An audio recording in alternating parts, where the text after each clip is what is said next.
Bora lá para a aula 3. Então, na aula 3, vamos aprender as documentações necessárias para o projeto fotovoltaico.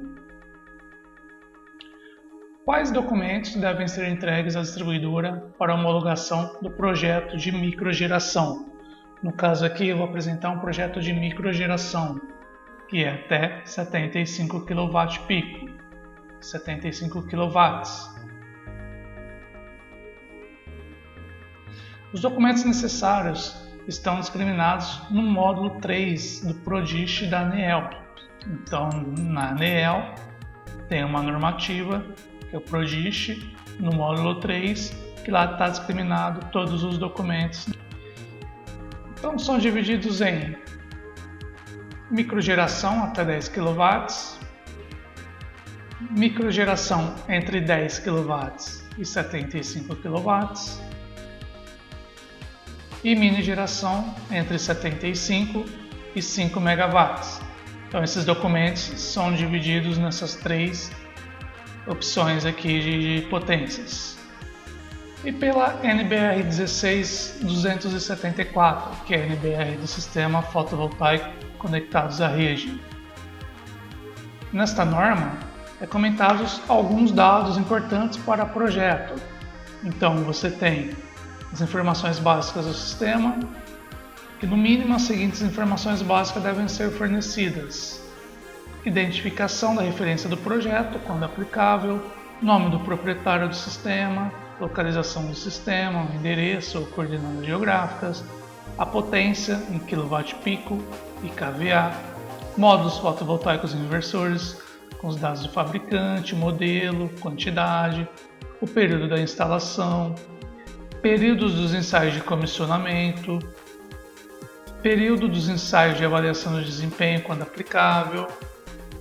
Então também aqui tem algumas especificações gerais do arranjo fotovoltaico, que é da série fotovoltaica, onde você tem algumas características técnicas dos módulos, como tensão, corrente, potência, número total de módulos, número de séries fotovoltaicas, como que você ligou essas placas em cima, a quantidade de módulos por série fotovoltaica. Nas informações da série também, então você, através de um diagrama, você tem que colocar algumas informações como o tipo de condutor, diâmetro, a bitola do cabo, as especificações do dispositivo de proteção, no caso, contra sobrecorrente, se houver, especificações de diodo de bloqueio. Nesse caso aqui, geralmente os módulos hoje em dia vem tudo já com esse diodo de bloqueio.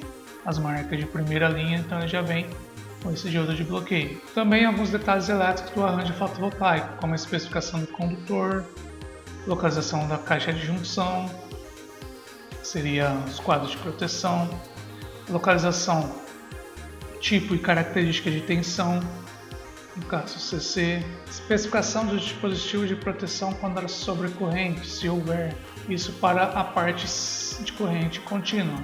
Na parte de sistema CA, na parte de corrente alternada, o diagrama irá possuir algumas características, como a especificação do condutor também, a localização, a tensão, corrente, localização do tipo, características de tensão e corrente do dispositivo de proteção. Então, no disjuntor tem que ter essas características, os DPS, localização e tipo de tensão e corrente, dispositivo de detecção de corrente, DR se houver. Isso daqui geralmente no fotovoltaico não é aplicável, em alguns casos, né? E a localização e tipo de característica da tensão corrente do transformador, quando houver.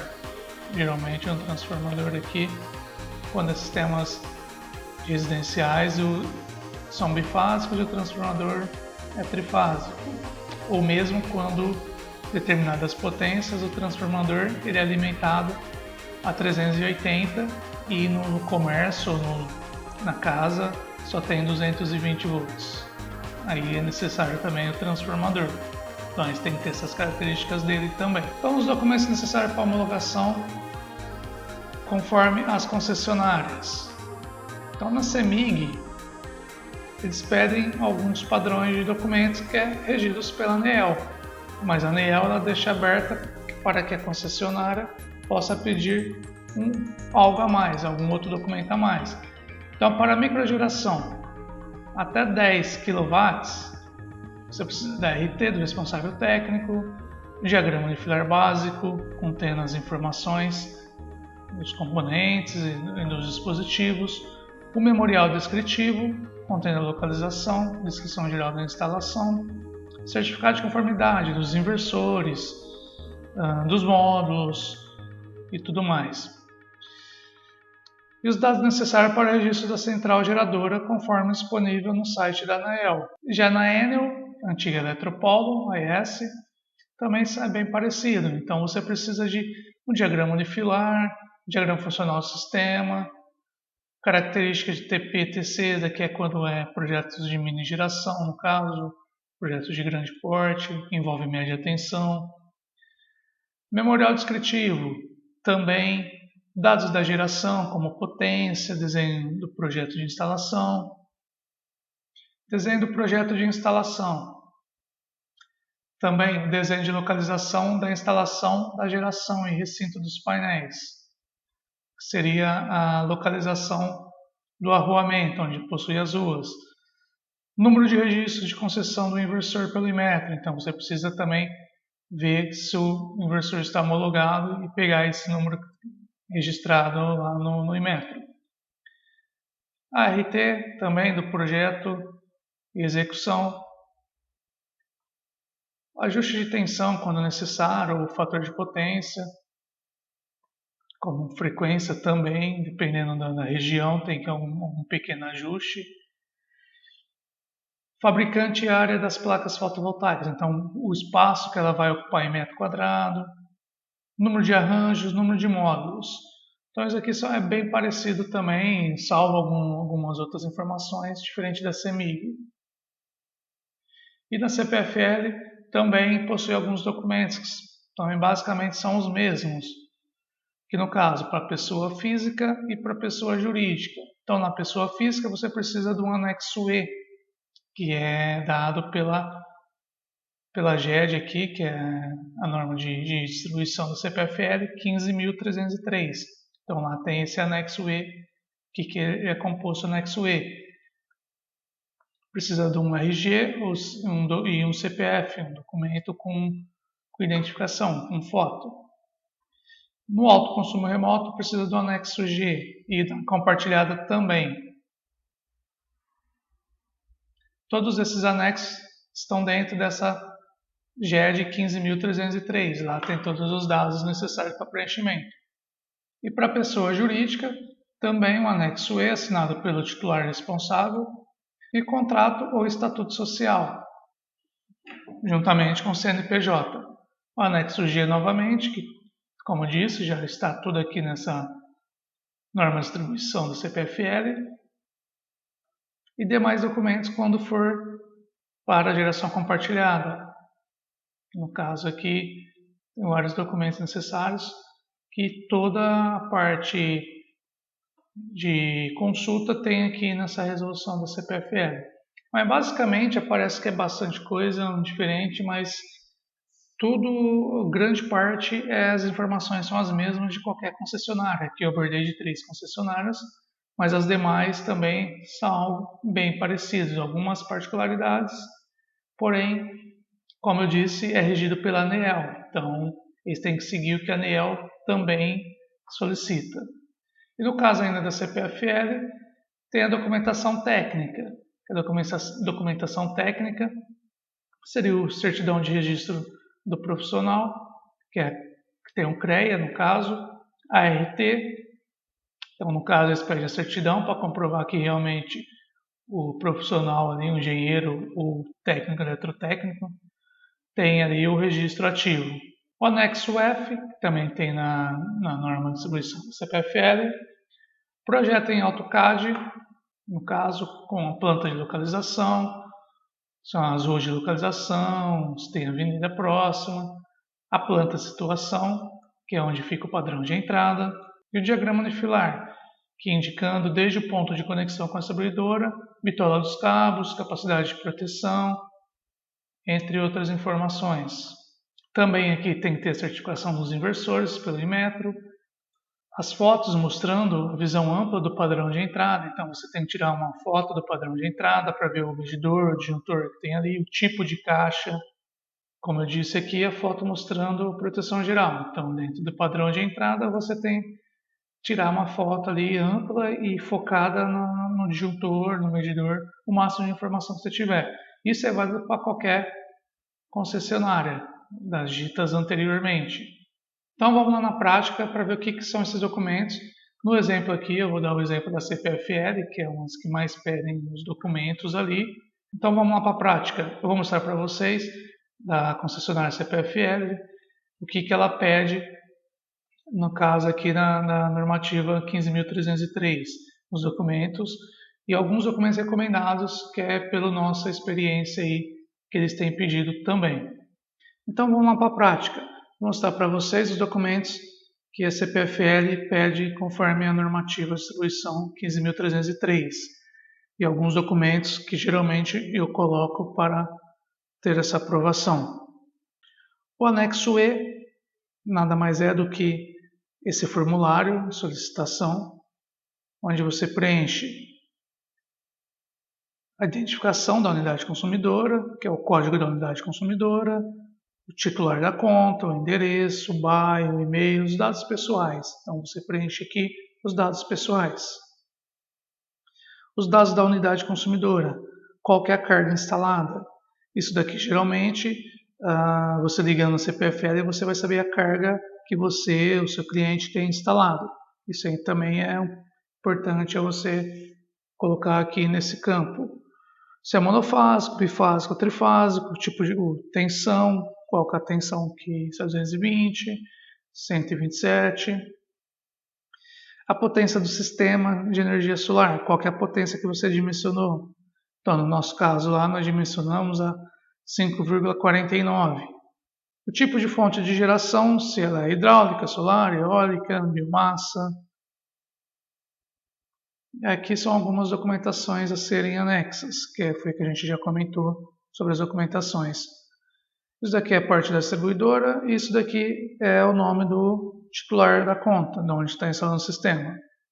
Então, na solicitação comercial, no caso da CPFL, é o anexo E e o documento com foto para poder enviar. Na solicitação técnica, então existem diversos documentos que você tem que anexar. No caso aqui, a RT de projeto e execução, a certidão do CREA, do responsável, a imagem da carteira do CREA, eles pedem uma cópia digital da carteira do CREA. No caso, eu também anexo o Inmetro dos módulos, certificação de Inmetro dos módulos, o memorial descritivo, e no caso eu vou mostrar para vocês brevemente como que é o módulo, como que é o memorial.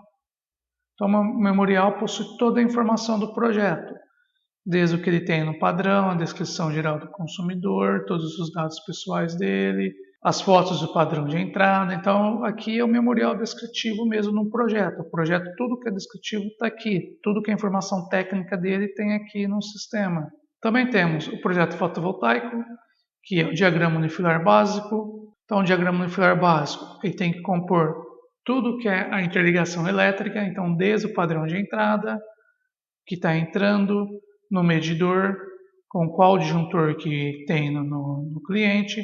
Neste caso aqui, ele é o diagrama unifilar desse projeto que nós dimensionamos na outra aula. Então, se você não assistiu a aula 2, eu recomendo que você assista para você ter um entendimento pleno, senão você não consegue acompanhar. Então, no caso, esse cliente tem um disjuntor de 80 amperes, trifásico, dimensionamento do cabo. Aqui é o quadro geral dele, de energia, distribuição. No caso aqui, já entra o sistema fotovoltaico. A partir daqui é o sistema fotovoltaico. Então ele tem um quadro de proteção de corrente alternada com disjuntor DPS. Ele tem o inversor, no caso o sistema deu 5,49. O inversor que eu considerei foi de 5 kW. O código do método dele com as informações. A caixa de proteção em corrente contínua com DPS, com disjuntor ou chave seccionadora no caso, e a quantidade de módulos interligados no sistema. E nesse caso aqui foi interligado 16 placas de 340 watts.